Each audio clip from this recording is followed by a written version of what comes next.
JC Gutierrez. JC Gutierrez na Super Rádio. É São Paulo falando mais alto pra você, por você. E vamos agora passar a nossa parte científica com a doutora Angélica Ducci. Ela é a nossa fonoaudióloga que vai bater um papo com você. Boa tarde, doutora. Boa tarde, doutor Gutierrez. Boa tarde, equipe da Super Rádio, ouvintes. Eu quero primeiro agradecer todos os pais, pacientes e profissionais que participaram hoje do nosso grupo de pais. Foi muito legal, muita troca de experiência e a gente falou bastante sobre aspectos da surdez e do autismo. E tem uma relação bem próxima entre um e outro, que às vezes no início, quando percebe que a criança não está se comunicando, não está olhando, não tem contato visual, é um pouquinho difícil de diagnosticar. Então a primeira coisa que foi bem conversado hoje no grupo é fazer esse diagnóstico diferencial por meio de exames. A primeira coisa, é importante fazer uma audiometria, né? O bebê ele já deve sair da maternidade, como a gente falou na semana passada com os testes. O teste da orelhinha, ele já deve ter sido feito. E dar continuidade, de repente deu um negativo, um falso negativo, fazer uma audiometria. E deu tudo bem na audiometria, observar se essa criança pode ou não ser autista. E no autismo a gente tem que fazer o diagnóstico multidisciplinar. Então não é só o médico, quem fecha o diagnóstico, quem dá o laudo é o médico, é o neurologista. Mas os outros profissionais precisam fazer uma avaliação e juntar todas essas avaliações para o médico dar um laudo final. Então é importante o fonoaudiólogo, um psicólogo. Pronto. Fonoaudiólogo. Tira uma dúvida para mim, Angélica. Por exemplo, eu trabalho com direito médico, também até comentei isso algumas vezes no ar. Existe uma questão que eu sempre escuto do meu cliente, que ele vem do médico, ele sempre relata a mesma coisa. Meu filho, eu achava que ele tinha um problema de audição. Aí essa criança vai, passa por um, passa por dois, passa por 3, 4 profissionais, e depois de muito tempo que ele recebe um eventual, talvez diagnóstico para o autismo. Uma curiosidade minha, é tão difícil esse diagnóstico? Porque assim, às vezes a gente escuta que a criança passou por 4 médicos e ninguém cogitou um autismo. Todo mundo, é um problema de ouvido, é um problema de questão de baixa audição. É tão difícil isso? Ou sei lá, os médicos não estão agindo da maneira que eles deveriam agir? É um pouquinho difícil, sim. A gente precisa fazer uma avaliação bem completa de vários profissionais e juntar todos esses dados para o neurologista fechar. Mas ele sempre vai investigar se tem alguma coisa neurológica, alguma síndrome. Todos os exames vão dar negativos até você chegar no autismo. Para quem está escutando, assim, qual que é o médico que o pai, a mãe que está na qualidade de ouvinte, ele tem que ir atrás de um neuropediatra, ele tem que ir atrás de um psiquiatra infantil? Qual que é, assim, chegou no teu consultório, doutora Angélica, eu estou com uma suspeita que meu filho tem autismo porque ele tem um amiguinho, um primo, um parente que tem autismo. Que especialidade médica eu procuro? Normalmente eu encaminho para o neuro, mas muitos já vêm do neuro, né? No caso de criança, neuropediatra. E às vezes é necessário o psiquiatra também intervir. Mas normalmente eu encaminho direto para o neuro e ou a psicóloga ou o neurologista encaminha para o psiquiatra, quando precisa entrar com alguma medicação. Luiz? Doutora, com qual idade que é comum começar a se notar que a criança tem um autismo? Difícil falar de idade. As mães vão perceber primeiro que ele não olha, que ele não gosta muito de contato social, é sempre aquela criança que está isolada. Por isso que a gente confunde também com o surdo, né? Porque o surdo também, por não estar ouvindo, ele não vai olhar, vai se isolar do contato social. E tem alguns movimentos que a gente chama de flapping ou estereotipias, que a criança fica mexendo os bracinhos, as mãozinhas, tendo alguns tremores no corpo. E isso é comum em crianças com dificuldade para se comunicar e casos neurológicos. Você acha que antes dos 3 anos é comum também se ter esse diagnóstico? É difícil fechar um diagnóstico antes dos 3 anos. Normalmente o médico até pede para observar um pouquinho, intervém em terapia, ver se tem algum resultado. É difícil ele querer fechar logo de cara, espera sempre no mínimo 6 meses. É confundido muito a questão da criança, por exemplo, a criança hiperativa, a criança... Porque a gente pensa, às vezes, no autista, a gente lembra do cinema norte-americano, alguns filmes clássicos da criança que fica com aquele movimento repetitivo da cabeça, a criança que fica no canto do quarto.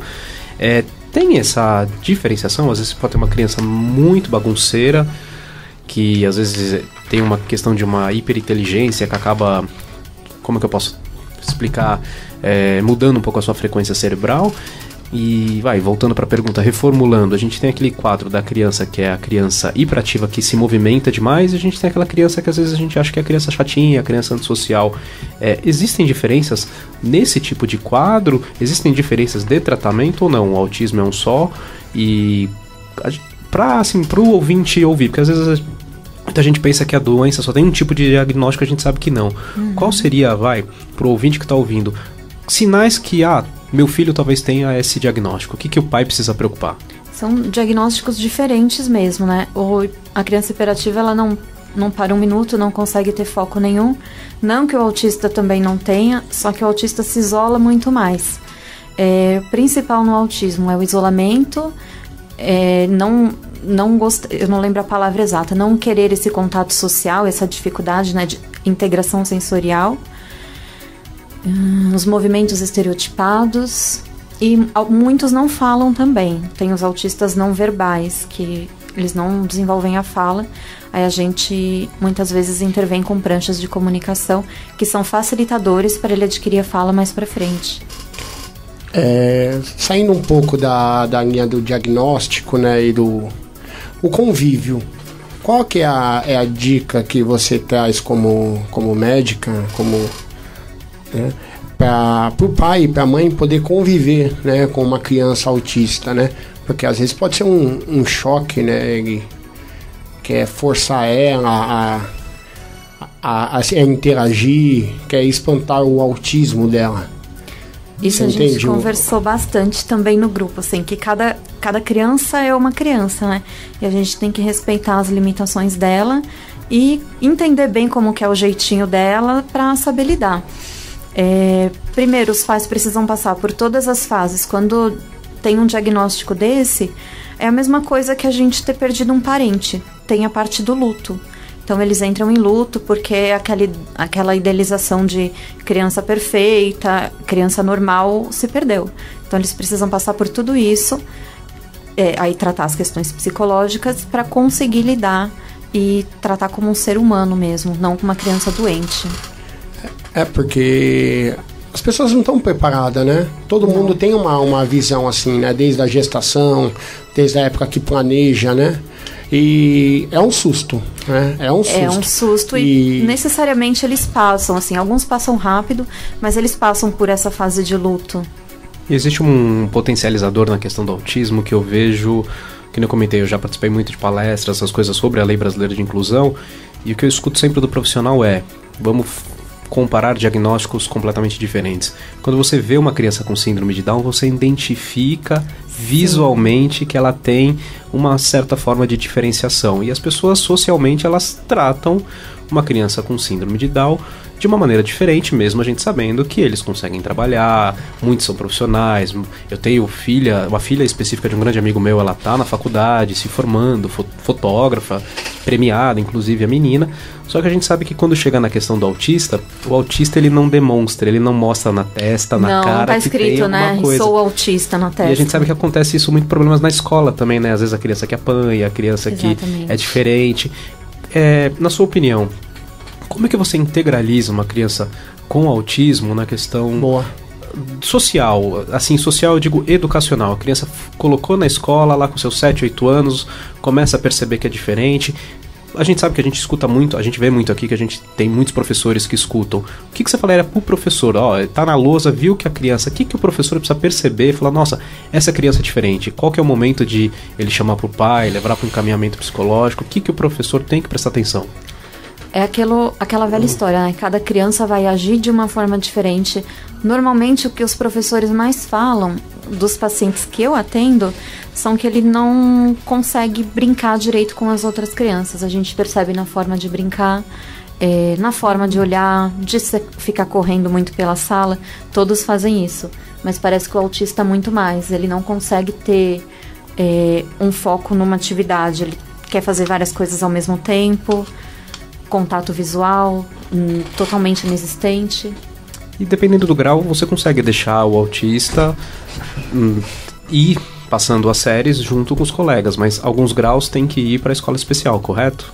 Acho que isso com todas as crianças, não só autista, crianças surdas, crianças com alguma deficiência, isso acontece. A escola, né, deixa muito próximo ao nível das crianças da mesma idade. Se a gente pudesse eleger um culpado, assim, quem que é o culpado? É o pai que não presta atenção no filho? É o professor que não presta atenção no seu aluno?